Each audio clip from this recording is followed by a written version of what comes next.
नमस्कार दोस्तों, मेरा नाम सतवीर दलाल है और आप देख रहे हैं मेरा चैनल भारत लिंक। दोस्तों, कुश्ती के बारे में आजकल काफ़ी कुछ सुनने में आ रहा है और काफ़ी चर्चा है देश में कुश्ती की। कभी धरनाजीवियों के बारे में है, कभी और चल रही है। ऐसे में बार-बार जब भी सोशल मीडिया पे मैं नज़र डालता हूँ तो एक ही नाम बार-बार सुनने को मिलता है, दिखाई देता है और वो है बाबा रामदास जी।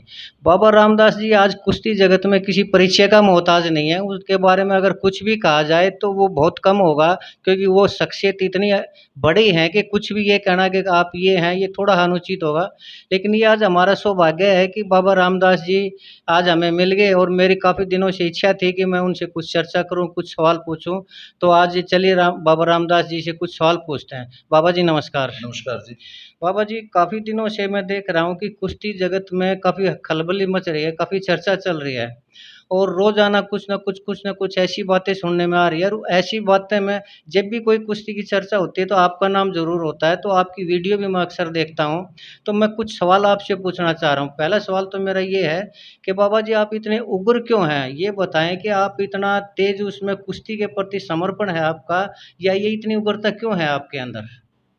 नहीं, देखिए, उग्रता तो वैसे कोई खास बात नहीं है। जी, आक्रामकता ना, ये आक्रामकता, जी, मेरी जी। स्वभावगत मेरा एक ट्रेट है। जी, जी, ये जी। मेरे स्वभाव में है आक्रामकता, और इसको आक्रामकता नहीं मैं मानता हूं। ये क्या है कि अपनी बात को जी, सच्चाई से, जी, तथ्यों के साथ, जी, पूरी बुलंदी से, फोर्सफुली, पूरे उत्साह से और पूरे विश्वास के साथ जी, समाज के बीच में कहना। जी, जी, जी, जी, तो मैं उग्र नहीं हूं, जी, मैं बहुत स्पष्ट बोलता हूं जी, और मैं बड़ा कड़वा सच बोलता हूं। तो ये जो है ना, ये जो ताकत आपको दिखाई देती है मेरे जी, बोलने में, जी, ये सच्चाई की ताकत है, जी, क्योंकि जी, मैं जी, हमेशा फैक्ट्स की बात करता हूं। जी, जी, जी, मैं कभी भी रेटोरिक में और खामखा के jargon की बात नहीं करता। मैं हमेशा फैक्ट्स की बात करता हूं जी। और अच्छा। सच बोलता हूं। जी, जी, जी, इसलिए आपको लगता है कि मैं उग्र हूं। जी। ये लीजिए। अच्छा, बाबा जी, एक आज मैंने एक वीडियो देखी थी, आपकी आज ही देखी थी, तो उसमें आपने कहा था कि एक धर्म की लड़ाई है। माना अगर ये धर्म की लड़ाई है और आप धर्म के रास्ते पर हैं, तो क्या इसका तात्पर्य हम ये लगाएँ कि वो पहलवान या वो धरना देने वाले पहलवान हैं, वो अधार्मिक हैं क्या? और अगर वे अधार्मिक हैं, तो समाज ने उनका बहिष्कार क्यों नहीं किया? कुछ लोगों ने क्यों उनके आंदोलन में जाके नहीं साथ दिया उनका? ये बताएँ आप। देखिए, मैं इसको धर्म की लड़ाई तो छोड़ दीजिए इसको। मैं इसको धर्म की लड़ाई इसलिए मानता हूं जी, क्योंकि यहां पे एक पक्ष सच बोल रहा है जी, और एक पक्ष निरा सफेद झूठ बोल रहा है। जी, जी, जी, और जिस दिन ये इन धरनाजीवी पहलवानों ने आरोप लगाए थे ना, जी, मैं उसी दिन इस लड़ाई में कूद पड़ा था, जी, क्योंकि मुझे मालूम था कि ये झूठ बोल रहे हैं। जी, जी, जी। तो ये धर्म, जब हम कहते हैं ना ये धर्म युद्ध है, हुँ, हुँ। तो धर्म में एक पक्ष जी, सत्य के साथ खड़ा है जी, और एक पक्ष जो है झूठ और फरेब के साथ खड़ा है। जी, इसलिए मैं बोलता हूं कि भैया ये धर्म की लड़ाई है, क्योंकि इसमें मैं सच, मुझे मालूम है कि मैं सच के साथ खड़ा हूं। जी, जी, इसीलिए मैं इतना उग्र होकर बात करता हूं, क्योंकि मुझे मालूम है मैं सच के साथ दे रहा हूं। जी, जी, मैं सच के साथ और अब आपने कहा कि फिर इतने सारे लोग उनके साथ कैसे जी, आके खड़े हो गए। जी, जी, जी। भाई साहब, देखिए, उनके सबके अपने अपने पॉलिटिकल इंटरेस्ट्स हैं। लेकिन राकेश टिकैत जैसे लोग तो किसान नेता है ना, किसानों का काम तो खेती-बाड़ी से संबंधित या उससे कोई संघर्ष हो तो उससे संबंधित है। उन्होंने पहलवानों के इस आंदोलन में वो कैसे कूद पड़े? नहीं, वो तो जब पहला धरना हुआ था, जी, तो उसमें क्या हुआ था कि देश के बहुत सारे पहलवान इस उस धरने में इन धरनाजीवी पहलवानों के साथ खड़े हुए। जी, पर जब दूसरी बार इन्होंने अप्रैल में धरना दिया ना, हुँ, तो कोई भी पहलवान इनके समर्थन में नहीं आया। जी, तो आपको याद होगा कि पहले धरने में इन्होंने कहा था कि हम किसी पॉलिटिशियन को ये मंच नहीं देंगे और किसी पॉलिटिशियन को अलाउ नहीं करेंगे कि जी, जी जी, आप हमारे बिल्कुल, धरने में आइए। जी, पर बोला था। जब दूसरे धरने में कोई इनके समर्थन में नहीं आया, तो तब इन्होंने रो रो के, चिल्ला चिल्ला के कि प्लीज हमें समर्थन दीजिए, हमारे धरने में आइए। तो इन्होंने बकायदा पॉलिटिशियंस को न्योता दे दे के बुलाया। जी, इसीलिए आप देखिए ना, वो सत्यपाल मलिक, जी, जी, पप्पू यादव, जी, जी, चंद्रशेखर रावण जी के साथ सारे खाप लीडर्स जी और सारे किसान लीडर्स को वो नहीं आए जी, जी इन्होंने न्योता दे दे के बुलाया। जी उसमें वो हम क्या चाहते हैं, आजादी गैंग, जेएनयू का जी डफली गैंग, जी है ना, जी हुई थी, नारे मोदी लगे तेरी कब्र खुदेगी। नारे लगे तो थे। कहने का मतलब है जितने भी धरना जीवी हैं जी वो सब आए इनके मंच पे। जी सत्यपाल मलिक का बताइए क्या काम था, हाँ जी जी या वो बेनीवाल जो है, हनुमान बेनीवाल, हनुमान राजस्थान का बेनीवाल जी लीडर, जी उसका क्या काम था। हम्म तो इन्होंने जानबूझ और धीरे धीरे ये धरना हम्म पहलवानों के धरने से बदल के, जी आप देखिए सारे लोकल जाट लीडर्स का धरना नहीं बन गया ये, जी जी जी लग रहा है कुछ है। लग रहा है कुछ हाँ, तो इन्होंने बुलाया, और हम्म, भाई ऐसे, मैंने कहा मैं तो इनको गिद्धों की संज्ञा देता हूं। जी नरेश टिकैत जैसे लोग हैं ना, जी या चंद्रशेखर रावण जैसे लोग, जी ये तो गिद्ध हैं जी। मैंने कहा ये जी तो आसमान में उड़ते रहते हैं और देखते हैं कि कहाँ भैंस मरी है, जी जी जी तो वहां पे लैंड कर जाते हैं। जी तो ये तो गिद्ध हैं जी, इनको तो ये ऐसा कोई भी धरना होगा, जैसा धरना जीवी शब्द कहाँ से आया। जी कुछ लोग हैं जो धरनों पर ही जिंदा रहते हैं, जी जी जैसे आपकी मेधा पाटकर है, जी जैसे अरुंधति रॉय है, जी जैसे आपका ये सलीम योगेंद्र यादव है, हम्म, ये धरना जीवी हैं। हर धरने में इनको आना है। उसी तरह नरेश टिकैत है। अदरवाइज नरेश टिकैत की पर्सनल स्टैंडिंग क्या है? राकेश टिकैत जी हाँ, वही जी जो भी जी नरेश जी राकेश जी टिकैत। जी जी हाँ दोनों भाई हैं सर बिल्कुल हाँ। ठीक है।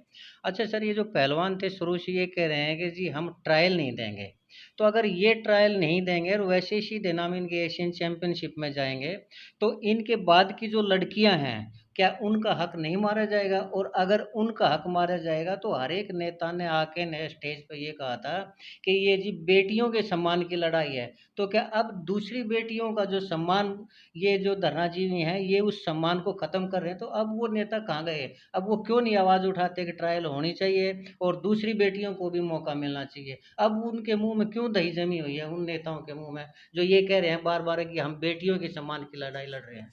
जी भाई साहब, सतबीर जी, जी ये लड़ाई शुरू तो हुई थी यौन शोषण के आरोपों के जी साथ, जी जी जी है। जी महाराष्ट्र हो गया, शोषण जी जी और आज की तारीख में ये लड़ाई पूरी की पूरी जो है ट्रायल न देने की लड़ाई में तब्दील हो चुकी है। ये ऐसा आपने देखा, ऐसा ही लग रहा है पिछले 6 महीने में हमारा शोषण हो गया, वहां से शुरू होके अब हम ट्रायल को न दें, जी इसमें तब्दील हो गई। जी तो जो वो इतने सारे लोग भावनात्मक जो अपील थी ना, हमारी बेटी का शोषण हो गया। जी तो देखिए, बेटी शब्द एक इतना पवित्र शब्द है हम्म, कि इसको लेकर कोई भी व्यक्ति जी उद्वेलित हो जाएगा, जी और कोई भी व्यक्ति आपके समर्थन में आ जाएगा जैसे ही आप बेटी बन के, जी समाज में बेटी बन के कोई भी अपील कर दो। तो सर वो अपील अब कहाँ है? अब ये जो ट्रायल नहीं देंगी तो दूसरी जो इनसे ज़्यादा टैलेंटेड पहलवान है जो बेटियां हैं तो उनका भी तो हक मारेगा। तो अब बेटियों के नाम से वो इतना इमोशनल हो रहे थे तो अब वो दूसरी बेटियों का हक जो मारने लग रहा है, और ये जो धरनाजीवी उस बेटियों का हक मार रहे हैं बिना ट्रायल देखे, तो अब वो क्यों नहीं दूसरी बेटियों के समर्थन में आते? तो देखिए ना, हुआ क्या था असल में, मैं जी अपनी बात को जरा पूरा कर लूं। जी जी जब इन्होंने कहा ना भाई हम भारत की बेटी हैं, मेडल ले आई हैं, हमारा शोषण हो गया, जी तो सारे लीडर्स जी इसमें उनको वोट बैंक पॉलिटिक्स का एक राजनीतिक मौका दिख गया, जी जी इसलिए वो सारे कूद पड़े। जी उन्होंने, मुझे उनसे ये शिकायत है कि आपने कम से कम उन आरोपों की जांच करनी चाहिए थी जी कि भाई एक लड़की या कुछ लड़कियां अगर एक व्यक्ति पे आरोप लगा रही हैं जी तो उन आरोपों में कोई सच्चाई भी है। जी और देखिए, जिस प्रकार के वाइल्ड आरोप लगाए गए थे, जी वो आरोप प्रथम दृष्टया ही देखने में झूठे लगते हैं। आप जी वो आरोप जी लेके जी किसी जी थाने में चले जाओ, जी जी थानेदार डांट के भगा देगा, भाई जी जी जी फालतू बोल रही है। जी जी तो पर पर जी चूंकि उनकी भावनात्मक अपील थी, हम्म, इसलिए नेताओं ने उन उन आरोपों को लपक लिया, क्योंकि उन आरोपों के बल पे राजनीति हो सकती थी। जी जी वहां पे राजनीति कर रहे थे सर वो, जी और यहां पे जब लड़कियों के ट्रायल का मामला है हम्म, जी तो इसमें कोई राजनीतिक अवसर नहीं दिख रहा ना उनको। जी। अगर आज इस आंदोलन में शामिल होते हैं, आज जिन बच्चियों का हक मार के ये धरनाजीवी बिना ट्रायल दिए एशियन गेम्स खेलने जाना चाहते हैं, तो इस लड़ाई में किसी का समर्थन करके इन गिद्धों को कुछ खाने को नहीं मिलेगा ना, कोई पॉलिटिकल फायदा नहीं होना। और ये तो जी बगैर पॉलिटिकल फायदे के, तो ये अब क्या बताऊं, ये नहीं आवा बगैर पॉलिटिकल फायदे के। अच्छा, इसी बीच में एक अजीत जी, एक कमेटी बनी है, ad hoc committee. Ad hoc committee सरकार ने बनाई है, वो अच्छी बात है, लेकिन मेरे एक बात समझ में नहीं आती। अपने बाजवा साहब हैं जो उस एड हॉक कमेटी के अध्यक्ष हैं, उनका तो कुश्ती से कोई लेना देना ही नहीं है, वो तो वुशु के प्रेसिडेंट रहे हैं। तो उनको कैसे अध्यक्ष बनाया गया कुश्ती का, जबकि वो कुश्ती के बारे में तो जानते ही नहीं। इसमें क्या पॉलिटिक्स है, ये समझ में नहीं आ रही मेरे को। नहीं, वो तो जी देखिए, ये हमारी जो खेल मंत्रालय है ना, मैं पहले दिन से ये कहता आ रहा हूं कि ये इन धरनाजीवियों के साथ या तो मिली हुई है, क्योंकि मेरा तो डे वन से एक षड्यंत्र रहा है कि ये पूरा का पूरा एक षड्यंत्र है। मेरा आरोप रहा है कि ये एक षड्यंत्र है जिसको कि डीजी साई संदीप प्रधान ने रचा है, और उन्होंने ही इन पहलवानों को बरगला के इस धरने पे बिठाया, ब्रजभूषण शरण सिंह के खिलाफ भड़काया कि तुम्हारी फेडरेशन तुम्हारे खिलाफ काम कर रही है, इसलिए तुम धरने पे बैठ जाओ। हमारे पहलवान भोले भाले थे, उन्होंने ज्यादा सोचा नहीं, वो बैठ गए। और अब ये पहलवान हमारे उसी डीजी साई, मेरा ये आरोप है कि डीजी साई को हमारे ये पहलवान अब ब्लैकमेल कर रहे हैं। अब जो कुछ भी वो कहते हैं डीजी साई, वो तुरंत उनकी सारी इच्छाएं पूरी कर रहा है। इनको टॉप्स में तुरंत ये जो हंगरी बुडापेस्ट भेजा है, और ये ट्रेनिंग के लिए 1 महीने का जो कैंप लगाया है, ये सब उसी ब्लैकमेलिंग का हिस्सा है। ऐसा क्या है कि संदीप जी इसमें ब्लैकमेल हो रहे हैं? ऐसी क्या कमी उन पहलवानों को हाथ में लगी है कि वो ब्लैकमेल हो रहे हैं? क्योंकि उन्होंने ही ये इनको बरगला के धरना दिलवाया था ना। ये धरने की शुरुआत संदीप प्रधान की है। तो आज अगर ये पहलवान बोल देगा कि हमको तो संदीप प्रधान ने कही थी, तो ना, तो ये भारी मुसीबत। अच्छा, संदीप प्रधान जी ने ये धरना लगवा के बीजेपी के लिए एक भारी मुसीबत पैदा कर दी। अच्छा, बीजेपी क्यों इनके ब्लैकमेलिंग में आ रही है? सबसे बड़ा सवाल तो ये है कि क्यों सरकार सहन कर रही है इन लोगों को? सरकार सर इसलिए इनको सहन कर रही है क्योंकि आपको याद होगा कि ये इस धरने की शुरुआत एक भावनात्मक मुद्दे, भावनात्मक अपील के साथ शुरू हुई कि बहन बेटियों का शोषण हो गया, और जाट कम्युनिटी ने उसको ऐसे प्रेजेंट किया कि हमारी बहन बेटियों का शोषण हुआ। तो तब जाट उद्वेलित हो गए, और एक बार ऐसा लगा कि पूरे पश्चिमी उत्तर प्रदेश, हरियाणा और राजस्थान के जाट जो है ना, ये इस आंदोलन से जुड़ गए हैं। और देखिए ना, जो वहां जिन नेताओं का जमावड़ा था, वो भी सब, भाई जयंत आए, पूरी हरियाणा कांग्रेस आई, बेनीवाल आया, सत्यपाल मलिक आया, और सत्यपाल मलिक ने तो यहां तक कहा था कि इन लड़कियों को जो है राजस्थान के चुनाव में घुमाओ। तो ये सरेआम वहां पे जाट पॉलिटिक्स दिख रही थी। अब सब बीजेपी जाट पॉलिटिक्स के तहत जयंत को अपने पाले में एनडीए में शामिल कराना चाहती हैं। ठीक, आज की ही न्यूज है कि वो सुभाषपा वाले जो ओम प्रकाश राजभर हैं, वो पूर्वी उत्तर प्रदेश की एक बहुत बड़ी पॉलिटिकल फोर्स बन चुका है। वो उस आदमी की एक खासियत है कि वो खुद सीट जीतता नहीं है, पर 25-30 सीट हरवा देता है।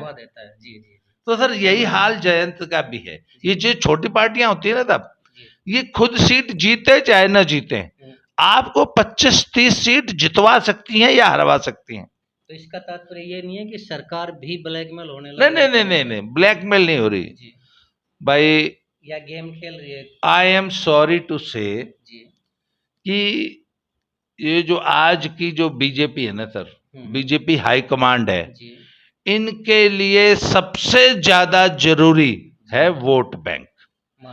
और ये विशुद्ध पॉलिटिशियंस हैं दोनों, आज की बीजेपी हाई कमांड, और एक एक वोट का हिसाब करते हैं।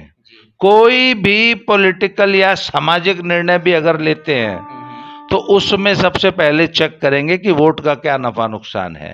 और इन्होंने चूंकि जयंत को एनडीए में शामिल कराना है। जी और Jayant is a very hard bargainer. जी वो जैसे ओम प्रकाश राजभर तो आ गया, जी ये बातचीत तो पिछले लगभग 6 महीने से चल रही है, जी जी पर ये एकदम मुहाने पे बैठी हुई है। जी तो बीजेपी किसी भी निर्णय से ऐसा नहीं करना चाहती कि जाट नाराज हो जाए। जी हाँ जी। जी या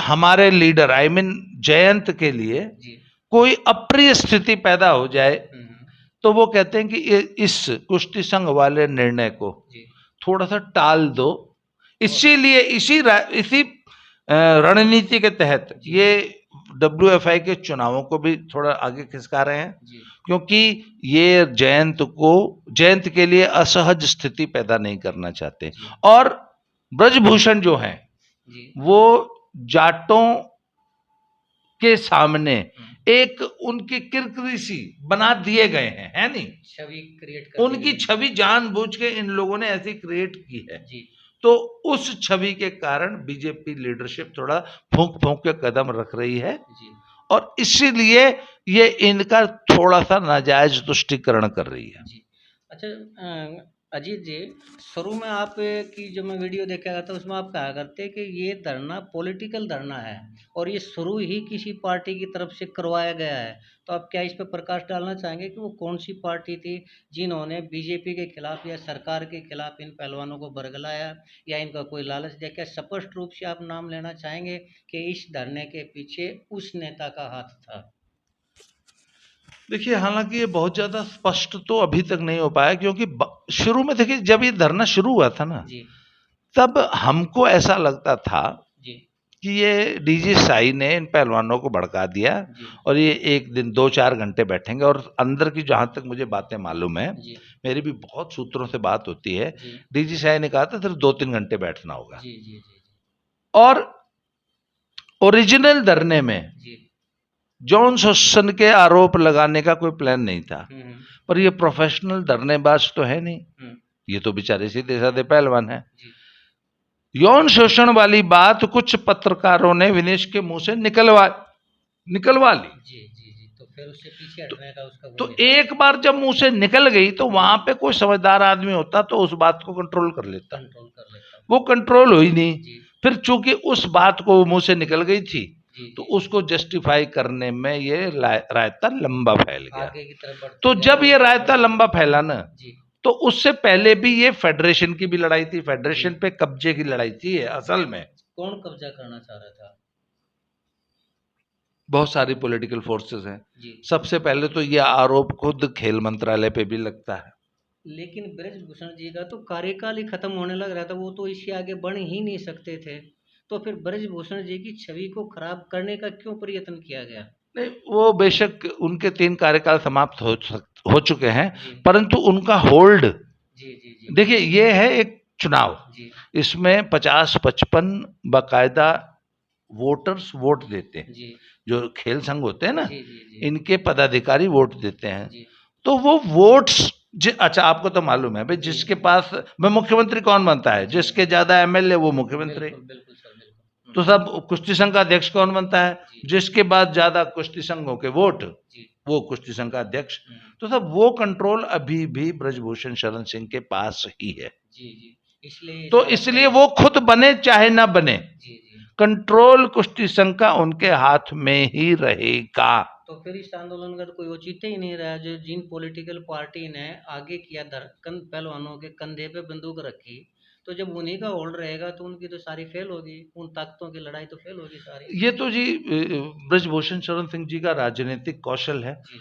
और उनका वो था। जी क्योंकि एक तो ना उस आदमी पे झूठा, देखिए मैं इस आंदोलन में क्यों कूदा, मैं सबसे पहले तो ये स्पष्टीकरण देना चाहता हूं। जी मेरा कुश्ती संघ से या इन लोगों से जी किसी प्रकार का कोई लगाव जुड़ाव पिछले 20 सालों से नहीं है। ठीक है। मैं अपना काम करता हूं, पर जी मैं कभी भी कुश्ती संघ में न जी तो मैंने कोई इंटरेस्ट लिया और न जी मैंने कभी कुश्ती संघ की किसी गतिविधि में भाग लिया या जी कुश्ती संघ के कभी चक्कर लगाए। जी आज तक मुझे किसी ने कुश्ती संघ के दफ्तर में जी जी घुसते नहीं देखा। जी जी जी तो सब जब ये झूठे आरोप लगाए जाने लगे ना, तो पहले दिन मैं सारा दिन देखता रहा, तो मैंने कहा यार ये तो सरेआम धक्काशाही हो रही है और एक आदमी को जबरदस्ती डिस्क्रेडिट किया जा रहा है। फिर मुझे लगा, शाम तक मुझे पक्का विश्वास हो गया कि ये कुश्ती संघ पे कब्जे के लिए एक आदमी पे झूठे आरोप लगा के उसको, है ना, उसको कमजोर करके, उसको बदनाम करके, उससे इस्तीफा मांग के, जब बार बार एक ही बात, आप इस्तीफा क्यों नहीं देते? मैंने कहा अरे भाई तो झूठे आरोप लगा के तुम किसी से भी इस्तीफा मांग लोगे, मतलब आपको चुनाव में जीतने की तो जरूरत ही नहीं है भाई, आप किसी पद पे काबिज हैं, आपको हटाना है, चुनाव में मैं आपको हरा नहीं सकता, तो मैं आप पे झूठे आरोप लगवा दूं, ये कौन सा तरीका है भाई? तो फिर मैं आया, अच्छा मुझे ये लगा कि यार सच्चाई का साथ देने वाला कोई नहीं, पूरा सोशल मीडिया और पूरा मीडिया इन झूठे धरनाजीवियों के साथ खड़ा हो गया और ब्रजभूषण सिंह का पक्ष बोलने वाला कोई भी नहीं था, तो फिर मैंने खुल के बोलना शुरू किया। अदरवाइज मेरा कोई मतलब नहीं है इस लड़ाई में। पर बाद में ये लड़ाई जूनियर पहलवानों के हक की लड़ाई बन गई, बाद में ये लड़ाई जूनियर पहलवानों के हक की लड़ाई बन गई। तो मैंने कहा कि ये तो बहुत बड़ी नाइंसाफी है। इसका मतलब, अच्छा हम ट्रायल नहीं देंगे, हम सीधे लड़ने जाएंगे, ये बात पहले दिन से होती आ रही है, तो अब हमें ये तो प्रूव हो गई 6 महीने में कि सारी लड़ाई ही इस बात की है, फेडरेशन को क्यों बदलना है, क्यों ये फेडरेशन हमारी मनमानी नहीं चलने देती। इन ओलंपियंस से मेडलिस्ट पहलवानों का ये दुराग्रह था और ब्रजभूषण शरण सिंह जी यही कुश्ती में रिफॉर्म्स लेके आ रहे थे, तो वो तो प्रूव हो गई ना कि ये ट्रायल नहीं देना चाहते। हम इसलिए कूदे कि अरे भाई ये तो जूनियर पहलवानों की हक की लड़ाई है, इसलिए हम इस लड़ाई में कूदे, लेकिन और इसीलिए इतना उग्र होकर मैं बात करता हूं, क्योंकि मैं सच्चाई की बात करता हूं। लेकिन अजीत जी, जिस दिन से आप इस लड़ाई में कूदे हैं, आपके ऊपर 3 आरोप लग रहे हैं और बार बार लोगों ने मेरे को भी कहा है, मेरे को भी फील हुआ है कि वो 3 आरोप, एक तो पहला तो ये है कि इस लड़ाई में ऐसा फील हो रहा है और लोग ऐसे कह रहे हैं कि आप जाटों के खिलाफ हैं, क्या ये सच है? दूसरा आरोप ये है कि आप प्रो ब्रजभूषण जी हैं, यानी उनके इतने ज़्यादा क्लोज हैं, उन्हीं के बारे में इतनी ज़्यादा आप वो कर रहे हैं कि लोगों को ये लग रहा है कि सिवाय ब्रजभूषण जी के ये तो और कोई बात ही नहीं करते। अगर इसको सीधे अक्षरों में कहा जाए तो लोग ये कह रहे हैं कि ये तो ब्रजभूषण जी के चमचे हैं। तीसरा आरोप, कुछ आपके शब्दों की जो मर्यादा है वो थोड़ा, अगर इन्हीं बातों को आप ज़्यादा स्पष्टता की बजाय थोड़ा सा अगर उसमें करें, शब्दों की मर्यादा का ध्यान रखें, तो वो नहीं रख पा रहे आप। तो ये 3 आरोप हैं, इनके ऊपर आप क्या कहना चाहेंगे?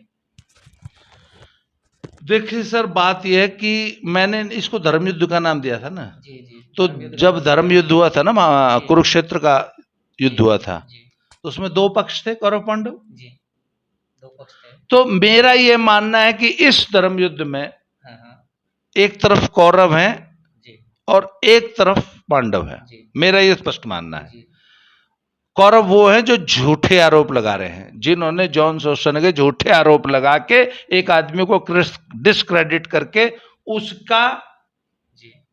उसको पद से हटा के उसका पद कब्जा करने की कोशिश की, झूठे आरोप लगा के, इसलिए वो चूंकि झूठ बोल रहे हैं।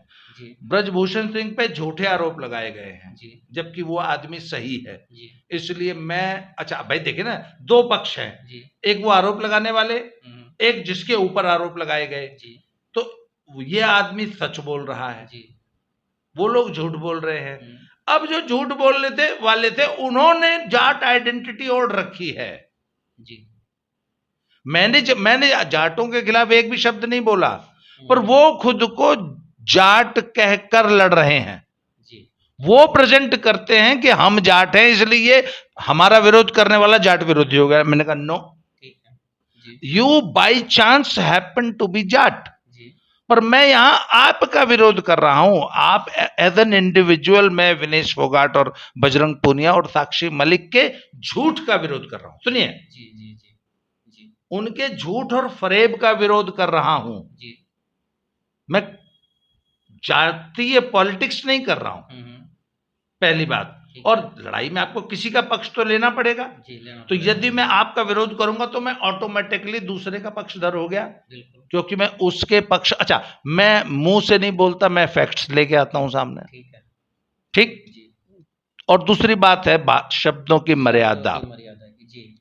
भाई साहब देखिए, मैं एक बात में बिलीव करता हूं कि भाषाई शुचिता जी का ढोंग रच के जी हैं जी आप लोगों को संतुष्ट तो कर सकते हैं, जी पर आप सच्चाई से नहीं भाग सकते। जी और मेरा एक है कि मुझे यहां पे ढोंग नहीं करना जी है। ये जो भाषाई शुचिता है ना, इसको मैं ढोंग से ज्यादा कुछ नहीं मानता। जी हाँ, ये जो असल, अच्छा एक मिनट, असल जीवन में आदमी कैसे बात करता है? जी तो लोग कहते हैं नहीं, असल जीवन में तो हम लोग कई शब्दों का ऐसा प्रयोग कर लेते हैं जो कि मंच से नहीं कर सकते। जी मेरे लिए मैंने कहा ये सारी दुनिया मंच है जी। जी जी तो मैं जैसा असल जीवन में हूं वैसा ही कैमरे के सामने भी होता हूं। जी मेरा वो दोहरा चरित्र नहीं है कि कैमरे के सामने तो मैं मीठी मीठी बातें करूं, मीठी मीठी गोली दूं, जी है जी मीठी मीठी, मतलब भाई एकदम एक अलग रूप लेके आऊं जी और पीछे कैमरा ऑफ होते ही अपने असली रूप में आ जाऊं। वैसा मेरा एक ही रूप है, मैं कैमरे से अलग भी इसी रूप में होता हूं। ठीक यही मेरी भाषा शैली होती है और ठीक है कैमरे के सामने भी होती है। जी अब जी आप इसको गलत मानो चाहे सही मानो। जी। अच्छा, आपने कहा ब्रजभूषण जी के खिलाफ झूठे आरोप लगाए हैं, ठीक है, हम भी मान लेते हैं झूठे आरोप लगाए, लेकिन मामला कोर्ट में विचाराधीन है। तो उनको अभी से हम ये कहें कि वो झूठे आरोप थोड़ा वक्त से पहले की बात नहीं होगी कि ये, या फिर आपको लगता है कि कोर्ट में भी वो बिल्कुल निर्दोष सिद्ध होंगे? तो इसके बारे में आप क्या कहना चाहेंगे? भाई मैं भी तो, हाँ यस, एकदम सही बात है कि मामला अगर कोर्ट में है हम्म। तो let the court decide. Let तो द आप कोर्ट कौन डिसाइड। होते हैं कि बोले कि नहीं आप इस्तीफा दो यस। या आप नहीं चुनाव नहीं। नहीं लड़ेंगे? जी जी एक जी। मिनट, आपको ये किसने हक दिया कि आप ये डिसाइड करें कि कुश्ती संघ का चुनाव कौन लड़ेगा और कौन नहीं लड़ेगा? ये सहमत हूँ, इस हैं? आपकी बात से सहमत जब हूँ। मामला सब जुडिस है, मामला कोर्ट में चल रहा है, तो गिरफ्तारी होगी कि नहीं होगी, लेट द कोर्ट डिसाइड। जी जी जी जी आप क्यों डिसाइड करें कि नहीं अभी आज ही गिरफ्तार करो? जी जी भाई जी। कोर्ट किस लिए बैठी है? हम्म। अच्छा एक मिनट, जी जल्दी चार्जशीट दाखिल करो, आज ही गिरफ्तार करो। जी भाई पुलिस को अपना काम करने दीजिए, जी कोर्ट को अपना काम करने दीजिए। कोर्ट पे और पुलिस पे नाजायज दबाव तो आप डाल रहे हैं। जी जी जी जी। क्यों? ठीक बात है। इस पूरे मामले का अंत क्या होगा अजीत जी? ये बताइए, आपके लास्ट में क्या रिजल्ट निकलेगा? लास्ट में तब ये रिजल्ट निकलेगा कि बकरे की मां कब तक खैर मनाएगी। 3-4 दिनों में एशियन गेम्स की ट्रायल हो जाएगी, जी 1 महीने में 1-1.5 महीने में एशियन गेम्स संपन्न हो जाएंगे। जी। कौन कितने पानी में है सब पता लग जाएगा। ठीक है। कल वो वर्ल्ड रैंकिंग सीरीज में कौन कितने पानी में था पता लग गया। जी जी जी जी। थोड़े दिनों में, महीना, बकरे की मां कब तक खैर मनाएगी, कितने दिन आप चुनाव टाल लोगे। ठीक है। WFI के चुनाव भी हो जाएंगे जी और कोर्ट का फैसला भी आ जाएगा कि ब्रजभूषण सिंह ने कि, किसका कितना जौन शोषण किया। जी जी तो जी। जी सारी चीजें 6 महीने में, 1 साल में सामने आ जाएंगी। कल को ब्रजभूषण जी अगर निर्दोष साबित होते हैं तो वो इन पहलवानों के ऊपर या जिन्होंने उनके ऊपर आरोप लगाया वो क्या कार्रवाई करेंगे? मतलब वो मैंने बोला ना, मेरा उनसे कोई संपर्क नहीं जी। है, मैं आपको इंडिपेंडेंटली लगा। लग क्या रहा है अगर उनकी जगह मैं होता हाँ जी जी जी। तो इनकी नानी याद दिला देता, तो हम ये इन झूठ बोलने वालों की नानी याद दिला देता, इन ऐसा बना देता कि वो जिंदगी में फिर किसी पे झूठे आरोप नहीं लगाएंगे। लेकिन ब्रजभूषण जी तो आपसे भी ज्यादा पावरफुल है, तो इसका मतलब वो तो वो नानी की भी नानी याद दिला अब देंगे। देखिए, वो नानी याद दिलाएंगे कि परनानी याद दिलाएंगे, ये उनका प्रेरोगेटिव है, ये उनका डिसीजन है। जी उसके बारे में मैं कुछ नहीं कह सकता, पर जी। मैं इतना जानता हूं कि मैं सच की लड़ाई लड़ रहा हूं, और लड़ते रहेंगे। लड़ता रहूंगा। जी जी जी। बहुत बहुत धन्यवाद अजीत जी, आपने अपने विचार खुल के रखे। लेकिन मैं एक चीज़ देखो, मैं भी इस चीज़ को देख रहा हूँ, तो मैं एक चीज़ कहना चाहूँगा कि कुश्ती का विकास और यह जितने मेडल हैं वो ब्रजभूषण जी के टाइम में जितने आए हैं, और जो ब्रजभूषण जी के टाइम में देश का नाम ऊंचा हुआ और उन्होंने जो कुश्ती का अरेंजमेंट किया है वो पहले नहीं था। इस चीज़ को तो मैं भी स्वीकार कर रहा हूँ। और मेरी अपनी विचारधारा ये है कि अगर ब्रजभूषण जी की बजाय कोई और आता है तो मुझे नहीं लगता कि वो कुश्ती के लिए इतना ज़्यादा काम कर पाएगा। लेकिन बाकी देखिए, जैसा भी है, लोकतंत्र है इस देश में, क्या होगा कैसे रहेगा। लेकिन इतना मैं सहम ज़रूर कहना चाहूँगा कि ब्रजभूषण जी ने जो कुश्ती के लिए किया है वो पहले कभी नहीं हुआ था, क्योंकि मैं भी कुश्ती को देखता आ रहा हूँ। 20 साल से मैं भी पत्रकारिता से जुड़ा हुआ हूँ। पहले इतने ज़्यादा कुश्ती में बच्चे सफल नहीं हुआ करते, इतने ज़्यादा कंपटीशन नहीं हुआ करते। लेकिन पता नहीं क्यों ये देश का दुर्भाग्य है या क्या है कि लोग पॉलिटिक्स में आकर ने उस कुश्ती संघ को और उस व्यक्ति को जिन्होंने दिन रात कुश्ती के लिए किया उसको ऐसे बदनाम कर रहे हैं, या फिर पता नहीं ये आरोप सच है या क्या है, ये तो भविष्य बताएगा। चलिए अजय जी, आपने हमारे लिए इतना टाइम दिया, ये हमारा बड़ा सौभाग्य है, और हम ये चाहेंगे कि बार बार आप अपने विचार हैं वो हमारे सामने रखते रहें, ताकि हम लोगों को आपके विचारों से भी अवगत कराते रहें। वैसे तो आपका भी चैनल है दादा की करी करी, मैं ये कहूँ कि आप मेरे चैनल पर आके ही लोगों को बताएंगे तो ये थोड़ा छोटी बात होगी। आपका खुद का इतना बड़ा चैनल है, आपके इतने फॉलोवर हैं, इतने ज़्यादा आपके चाहने वाले लोग हैं, तो आपके चैनल पे लोग आपके विचार से और कुश्ती संघ के कार्य के बारे में, ब्रजभूषण जी के कामों के बारे में लोग देखते रहते हैं, सुनते रहते हैं। लेकिन फिर भी आपने हमारे लिए इतना टाइम दिया, इसके लिए हम आपका बहुत बहुत शुक्रिया करते हैं अजीत जी। नमस्कार। थैंक जय यू हिंद। जी सतवीर भाई, राम राम, बहुत जी धन्यवाद जी। जी जी और बहुत जल्दी फिर से मिलते हैं। जी जरूर मिलेंगे सर। मेरी यही आपसे रिक्वेस्ट है कि जब भी मैं आपसे प्रार्थना करूं, आप हमारे चैनल पर दर्शकों के रूबरू जरूर हों सर। थैंक यू जी, थैंक यू वेरी मच। जी जी जी, नमस्कार दोस्तों। नमस्कार।